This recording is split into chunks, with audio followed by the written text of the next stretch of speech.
Ano ang breast cancer? Ang mga suso ay binubuo ng fatty tissue. Naglalaman ang mga ito ng maliliit na channels na tinatawag na lobules kung saan ginagawa ang gatas ng ina. Ang gatas ay naglalakbay sa maliliit na channel na tinatawag na ducts upang maabot ang mga utong. Ang mga lymph node ay matatagpuan sa loob ng iyong mga suso at sa ilalim ng iyong kilikili. Sila ay konektado sa pamamagitan ng mga lymph vessel at tinutulungan nila ang iyong katawan na labanan ang sakit. Ang kanser sa suso ay nangyayari kapag ang malusog na mga selula ng suso ay nagiging abnormal. Lumalaki nang wala sa kontrol at bumubuo ng mga tumor. Ang kanser sa suso kung minsan ay maaaring kumalat sa ibang bahagi ng katawan. Ang kanser sa suso na nabubuo sa loob ng mga duct ng gatas ay tinatawag na ductal carcinoma in situ o DCIS. Kapag kumalat ang DCIS sa nakapaligid na tissue, ito ay tinatawag na invasive ductal carcinoma o IDC. Ang mga abnormal na selula ay maaaring mabuo sa mga lobules ng dibdib. Sila ay tinatawag na lobular carcinoma in situ o LACIS at hindi ito cancer. Kapag ang mga selulang ito ay kumalat sa nakapaligid na tissue, sila ay nagiging isang cancer na tinatawag na invasive lobular carcinoma. Mga signs o palatandaan ng kanser sa suso. Bukol sa dibdib o kilikili. Pagbabago sa hugis o laki ng dibdib. Pagbabago o paglabas ng utong. At mga pagbabago sa balat kabilang ang pamumula, pamamaga, o dimpleng tulad ng balat ng isang orange. Ang mga risk factors para sa kanser sa suso ay kinabibilangan ng matandang edad, makapal o matigas na dibdib, pagkakaroon ng kanser sa suso dati, o pagkakaroon ng magulang o kapatid na nagkaroon nito. Pagkakaroon ng tiyak na minanang gene mutations na tinatawag na BRCA1 at BRCA2. Madalas na pag-inom ng alkohol. At pagiging sobra sa timbang o obese lalo na pagkatapos ng menopause. Ang pagsusuri para sa kanser sa suso ay maaaring makatulong sa paghahanap ng kanser ng maaga at makapagligtas ng mga buhay. Kasama sa screening ang pagsusuri sa iyong sariling mga suso.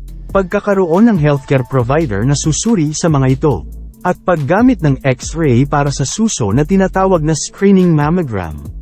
Maaari mong suriin ang iyong sariling mga suso bawat buwan. Kapain ang bawat dibdib at kilikili at hanapin ang alinman sa mga palatandaan ng kanser sa suso na naunang nabanggit. Ginagamit ang diagnostic mammogram kapag may nakitang pagbabago sa isang screening mammogram. Kabilang dito ang mga karagdagang detalyadong larawan ng dibdib. Ang ultrasound ng dibdib ay kadalasang ginagamit upang matukoy kung ang isang kainahinalang bukol ay solid o puno ng likido. Ang isang bukol na puno ng likido ay kadalasang benign, habang ang isang solidong bukol ay maaaring cancerous o isang benign fibrous growth. Ang isang breast MRI ay nagpapakita ng higit na detalye kaysa sa isang mammogram at kadalasang ginagamit ito para makita ang napakaliit na bukol o mga pagbabago sa suso na hindi nakikita ng mammogram. Ang biopsy sa suso ay isang test na kumukuha ng kaunting tissue mula sa kainahinalang bukol sa suso. May iba't ibang uri ng biopsy. Susuriin ng isang doktor na tinatawag na pathologist ang tissue na nakuha sa dibdib sa pamamagitan ng pagtingin sa microscope at paggawa ng mga partikular na pagsusuri. Sila ang magsasabi sa iyo kung ikaw ay may cancer at kung ito ay lumaki dahil sa estrogen, progesterone, o HR, dalawang bagong protina sa selula ng cancer. Ang mga resulta ng mga pagsusuring ito ay nakakatulong sa iyong doktor na pumili ng tamang procedure sa paggamot.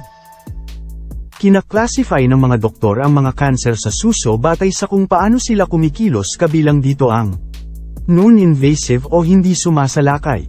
Kanser na hindi kumalat sa labas ng tissue kung saan ito nagsimula. Invasive cancer na kumalat at sumalakay sa malusog na tissue. Recurrent cancer o paulit-ulit na cancer na bumabalik pagkatapos itong gamutin. At metastatic cancer na kumalat sa ibang bahagi ng katawan mula sa lugar kung saan ito nagsimula. Karaniwang mga uri ng cancer sa suso ay invasive ductal carcinoma and invasive lobular cancer.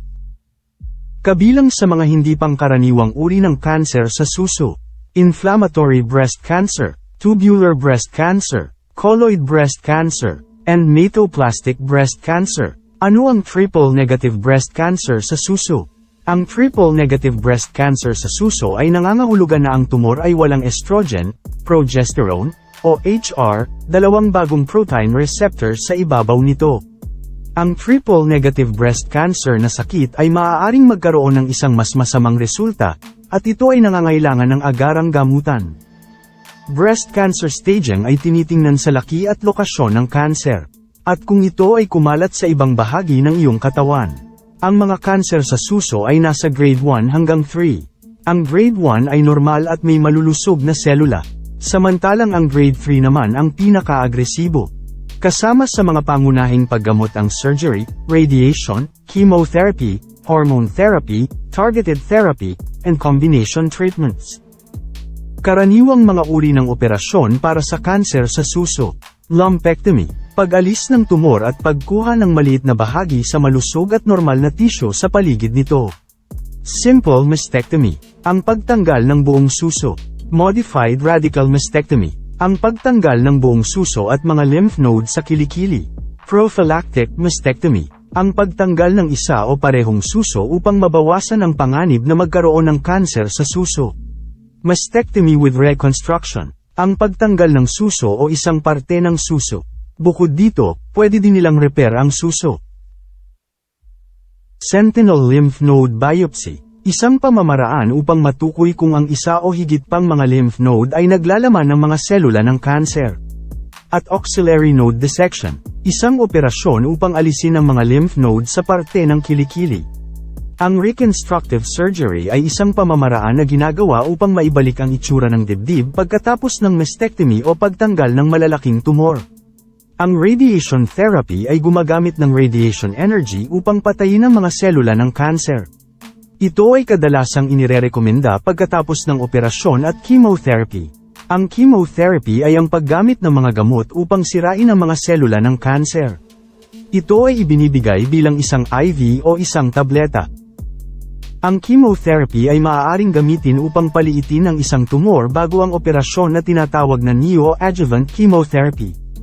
Ang adjuvant therapy naman ay pumapatay ng mga selula ng kanser pagkatapos ng operasyon.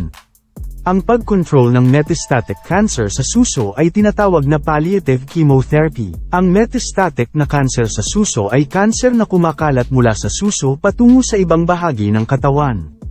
Ang pinakakaraniwang lugar kung saan ito kumakalat ay ang atay, buto, baga, at utak. Walang lunas para sa metastatic cancer sa suso.